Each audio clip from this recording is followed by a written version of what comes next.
दुसरीकडे 15 वर्षानंतर पश्चिम बंगालमध्ये नवपर्व सुरू होत आहे. त्याचं नेतृत्व अशा माणसाकडे आहे ज्याला पश्चिम बंगाल पुरेपूर माहिती आहे. बंगालच्या राजकारणात तळागाळातून काम करत पुढे आलेला नेता आता पश्चिम बंगालचा मुख्यमंत्रीही होऊ शकतो.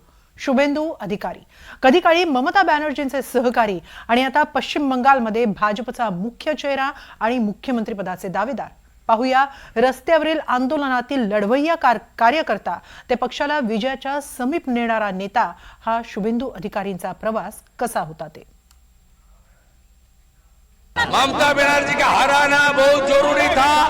ममता बनर्जी का राजनीतिक संन्यास अभी हो गया है।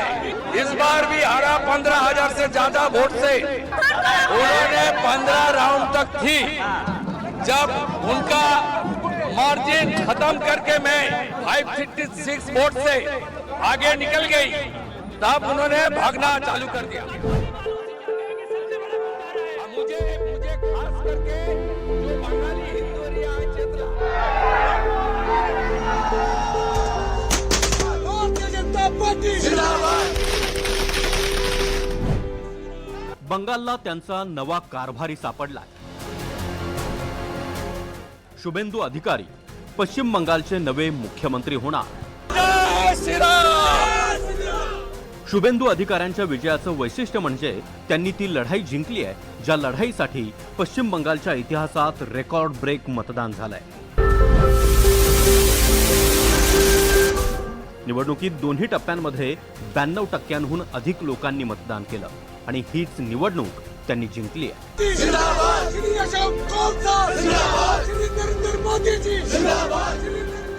आणि त्यामुळेच शुभेंदू अधिकारी आणि भाजपसाठी हा ऐतिहासिक क्षण आहे. मात्र हा विजय फार सोपा नक्कीच नव्हता. शुभेंदूंना या क्षणासाठी फार मोठा संघर्ष करावा लागलाय आणि यावेळी तर त्यांनी वारंवार विजयाचा विश्वास व्यक्त केला होता. हिंदू जाग चुका है, हिंदू जाग चुका है, ममता को सफाई कर रहा है.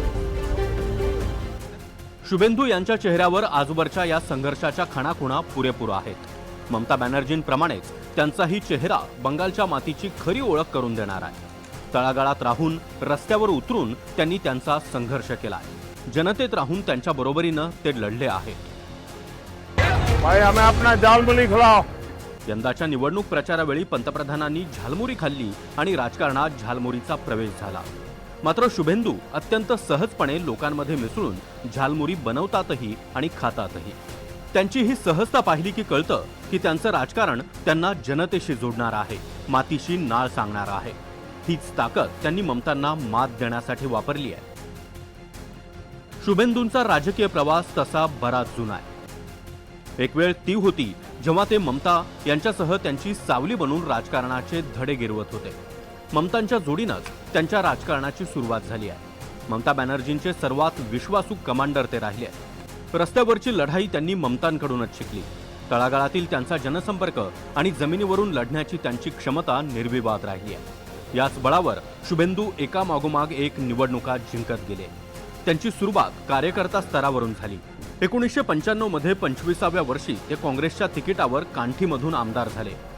1998 मध्ये जेव्हा ममतांनी बंड करत तृणमूल काँग्रेसची स्थापना केली तेव्हा शुभेंदू त्यांचे निष्ठावंत कार्यकर्ते म्हणून त्यांच्या सोबत उभे राहिले. नुसतेच मागे उभे राहिले नाही तर ममतांसाठी त्यांनी एक मजबूत मार्ग तयार केला. नंदीग्राम आंदोलनामुळे बंगालमधून डाव्यांचा गड ढासळला. त्याच नंदीग्राम आंदोलनाचे सूत्रधार आणि मार्गदर्शक शुभेंदूच होते. 2007 मध्ये भूमी अधिग्रहण विरोधी समितीचं नेतृत्वही शुभेंदूंनीच केलं. एक विशेष आर्थिक झोन बनवण्यासाठी नंदीग्राममध्ये 10,000 एकर जमीन अधिग्रहण करण्याचा निर्णय तत्कालीन सरकारनं घेतला. त्याविरोधात आंदोलन सुरू झालं. हे आंदोलन सीपीएम पासून वेगळ्या झालेल्या कॅडरनं सुरू केलं होतं. मात्र त्यांना स्वतःसह जोडण्याचं काम केलं ते शुभेंदू यांनी. इतकंच नाही तर शुभेंदूंवर माओवाद्यांना शस्त्र पुरवल्याचाही आरोप झाला होता. शुभेंदू यांना नंदीग्राम आंदोलनाचा नायक समजलं जात असलं तरी त्यांना कुटुंबियांकडूनही राजकीय वारसा लाभलाय. त्यांच्या कुटुंबाची तामुलुक आणि कांठी या परिसरावर राजकीय पकड आहे. त्यांचे वडील शिशिर अधिकारी हे खासदार होते. त्यांचे 2 भाऊ दिव्येंदू आणि सोमेंदू सरकार हे खासदार राहिले. आता हे सर्व कुटुंब भाजपमध्ये आहे.